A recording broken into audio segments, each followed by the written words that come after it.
What's going on, everybody? I'm Tank, and this is another episode of Roadie Reactions. Get with this.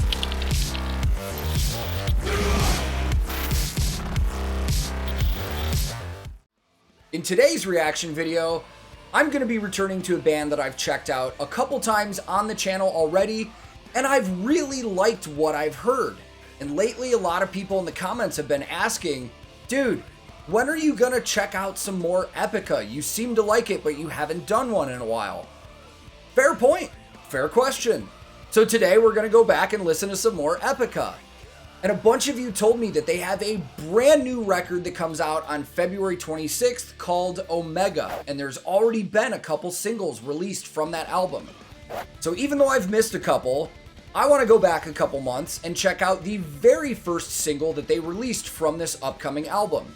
And I have been told that this is more of a story video and there's not a ton of gear in it, but I'll try and pick some stuff out and have some fun stuff to talk about. So I will link this original video in the description below. And today, I'm once again going to be listening to Epica for the very first time, watching their music video for their brand new single, Abyss of Time. Let's go!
I want to go back and hear that again.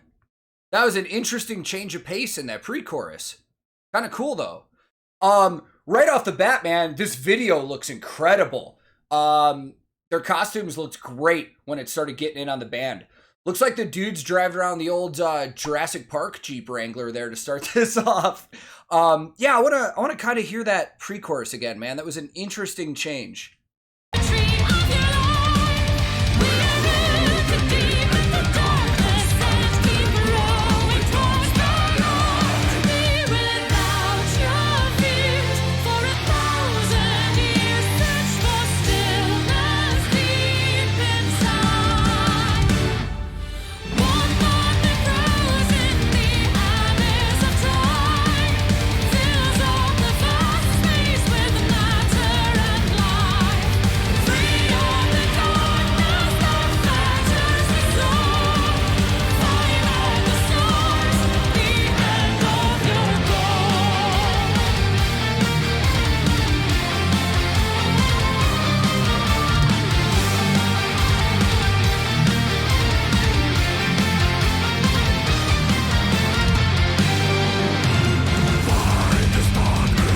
This is wild musically. You know, I'm more of a gear and production guy. I do know a little music theory, and I was in band when I was younger and stuff like that, but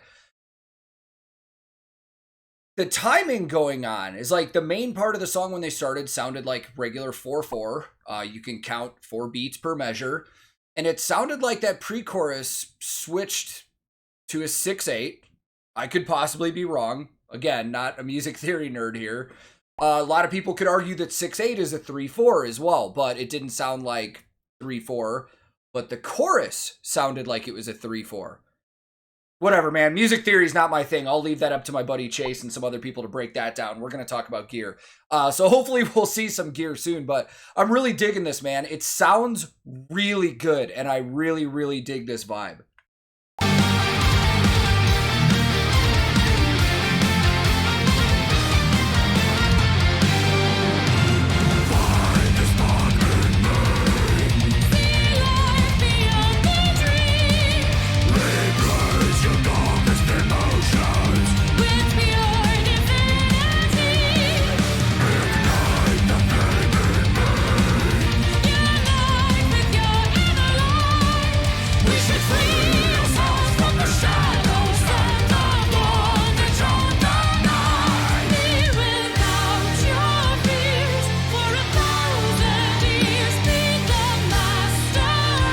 going 6'8".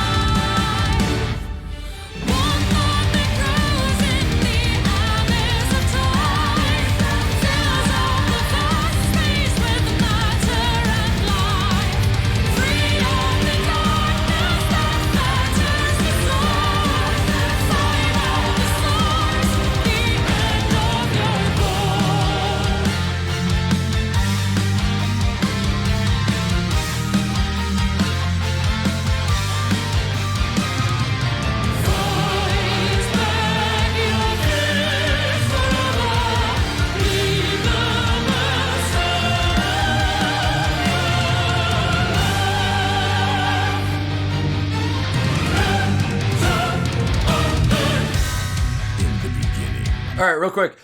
Visually, this looks incredible, man. It really does. And you got to think, too, because of the timing of this.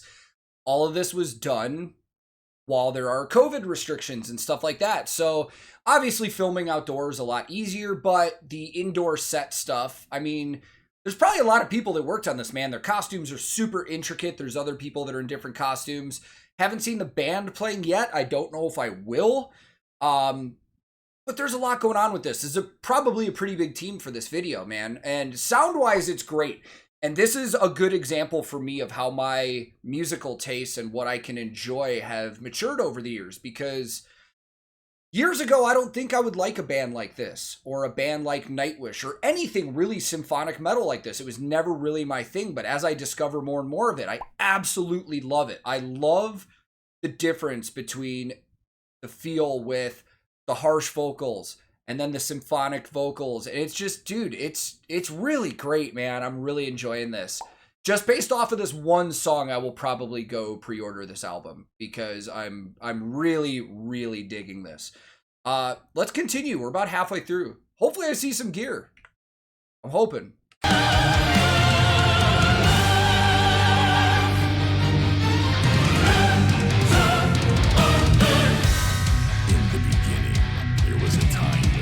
Spaceless nothingness, and into that nothingness came a thought, purposeful, all-pervading, so ended the void.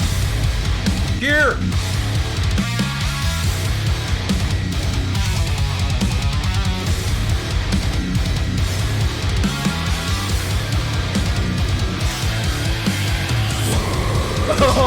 Okay, so I want to go back to the beginning of that so I can just, vibe it, headbang, you know.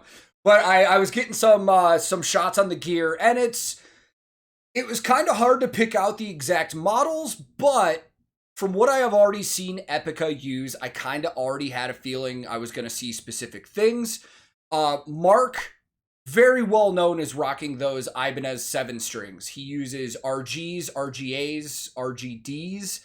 I couldn't specifically nail down which one that was because the RG, the RGA, and the RGD have damn near exact body styles. They just have different accents and curvature that changes it up. So if I can get another look, I'll try and get that. Other guitar players definitely still rocking that Gibson Les Paul that I've seen him use in other videos. Again, very difficult with that lighting to tell exactly what model it was, but it's definitely a Gibson Les Paul. And then their bass player, man, I love that he uses Dingwall basses. The more and more I read about those basses, I'm really intrigued to get my hands on one and play one. And he has his own signature from Dingwall. Dingwall, Canadian company, they are from Saskatoon. Very well known for that fan-fretted system that they have on their basses. And the signature that Rob has is their, I think the model he uses is their D-Rock, which when they first started that was the D-Bird. They were doing a copy of a Gibson Thunderbird. Somewhere down the line, they changed the body style and changed the name. I don't think anything happened legally, but I think they were trying to beat that because Gibson is very, very known for suing other companies that get too close to their trademarks with designs and stuff like that. But Rob has a signature D-Rock Dingwall. I believe it's based on Hellboy. I think it's called the Hellboy. It has like Hellboy cartoons and stuff on it. Really cool looking. It's funny I'm talking about that because I couldn't tell if that was the Hellboy bass because of the lighting, but it was definitely a D-Rock. And I want to talk about this keyboard too as well, but let's continue. I want to hear this part. Nothingness. And into that nothingness came a thought. Purposeful, all-pervading. So ended the void.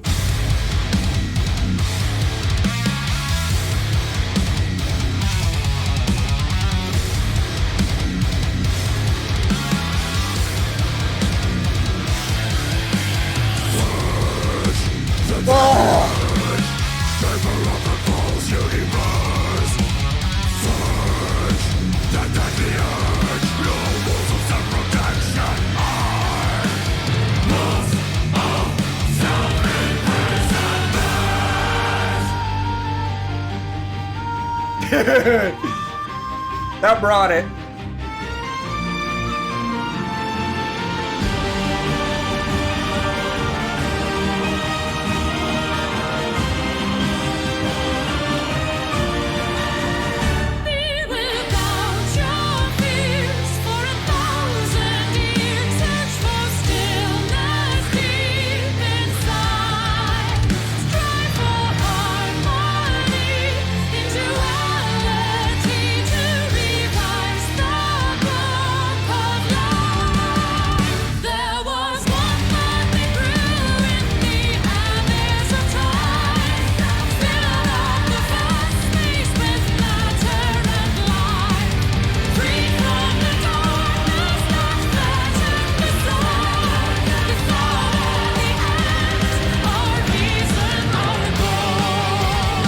Oh, this song's almost over, but dude, this is great. I love this, man.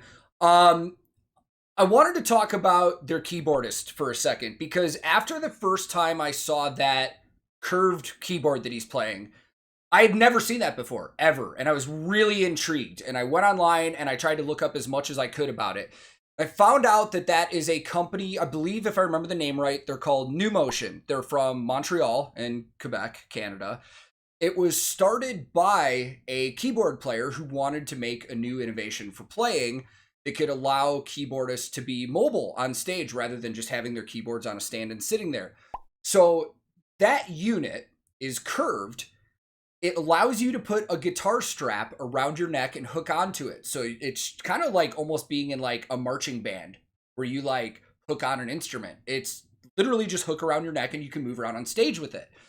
The interesting thing about that keyboard is that there are no cables needed. And there are no extra cables for wireless packs or anything either. There's a wireless MIDI system built into the keyboard that can transmit to a receiver and just be plugged into a desk. And the keyboard has a battery charge of up to 15 hours. So there are literally no cables involved in that contraption whatsoever. Hook it on, get your wireless frequency, move around and play. And there's like a wireless sustain pedal. Anything that you need on it is on the keyboard. I just personally, and I'm not a keyboard player, but I would imagine that that's got to be a weird feel. Maybe not. I don't know. I feel like having to move like this while you're playing is a lot different than moving just side to side. But super cool, man. I mean, that's a wild, wild innovation. He's still the only person I've ever seen use it. That might change. I don't know. Let's finish this off.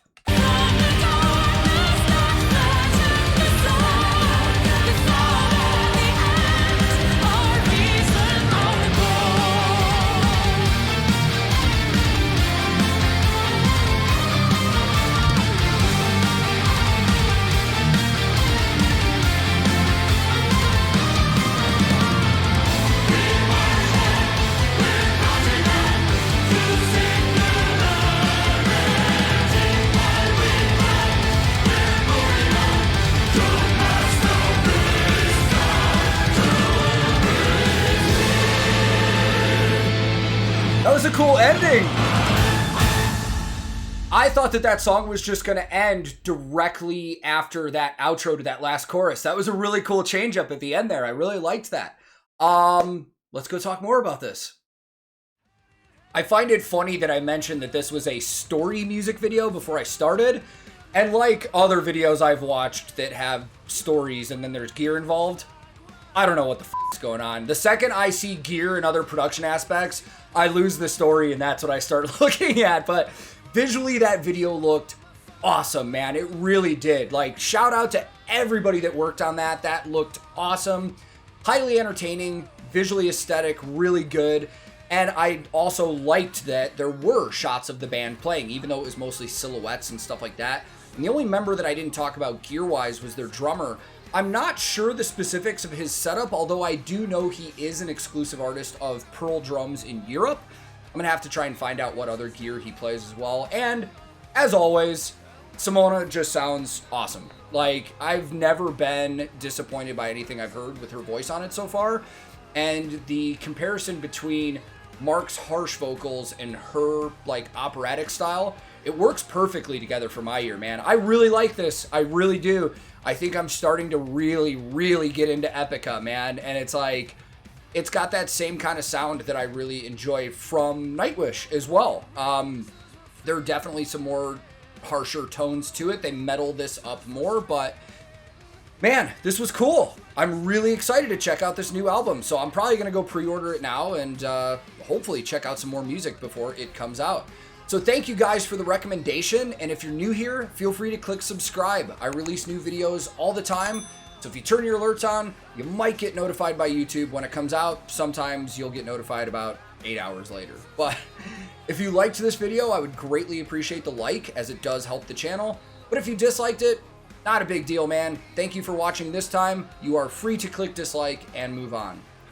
I also have a Discord server that I hang out on often with my buddy Chase, and he can break down the music on this one better than I can. He might have already checked this out, I'm not sure. I'm also on Twitch streaming all the time. I also just released a collaboration with Violent Gentleman. If you have any interest in purchasing a Roadie Reactions Violent Gentleman shirt, I'll throw that in the description, as well as the links to Twitch and Discord and all that. My handle on everything social media is @TankTheTech. Thank you so much once again for watching. I will be back very soon with another episode of Roadie Reactions.